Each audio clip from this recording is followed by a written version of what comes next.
New year, নতুন বছর। বন্ধু বলে 1 জানুয়ারি ফার্স্ট করবি। প্রথম দিনটা আনন্দ করলে নাকি সারা বছর ভালো কাটে। আচ্ছা, সত্যিই কি তাই? খুব সহজ উত্তর, না, মোটেও তেমনটা নয়। সারাটা বছর কারোর একরকম কাটে না। দিনের পর রাত আসে, রাতের পর আবার দিন। তেমনি বছরের মধ্যে থাকে হাসি, থাকে আনন্দ, থাকে উচ্ছ্বাস, আবার থাকে দুঃখ, কষ্ট, কান্না, মন খারাপ। সব মিলিয়েই তো জীবন। তবুও মনকে বোকা বানিয়ে শুরুর দিনটা আনন্দ করতেই বা কি সমস্যা? নতুন বছর মানে জীবনে আবার একটা নতুন চ্যাপ্টার অ্যাড। বয়সের ঘরে আরও এক কদম এগিয়ে যাওয়া। নতুন চ্যালেঞ্জ, নতুন আশা, নতুন করে শুরু করার একটা প্রতিশ্রুতি। নিজেকে আবার নতুন করে ভালোবাসা।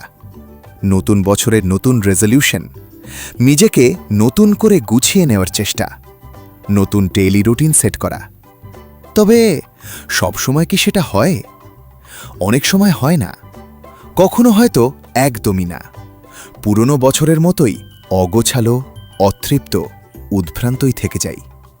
তবুও নতুন বছর বয়ে আনে একটা নতুন এক্সাইটমেন্ট। কখনো আনে পুরনো কাউকে নতুন রূপে ফিরে পাওয়ার একটা আলাদা অনুভূতি। তাই এই নতুন বছরের নতুন দিনে আর নতুন নতুন করে মাথা খাব না।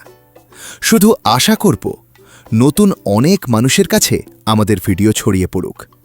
আর ভিডিওর শেষে এসে বছরের শুরুর জন্য বলি, happy new year! May you always stay happy my deer.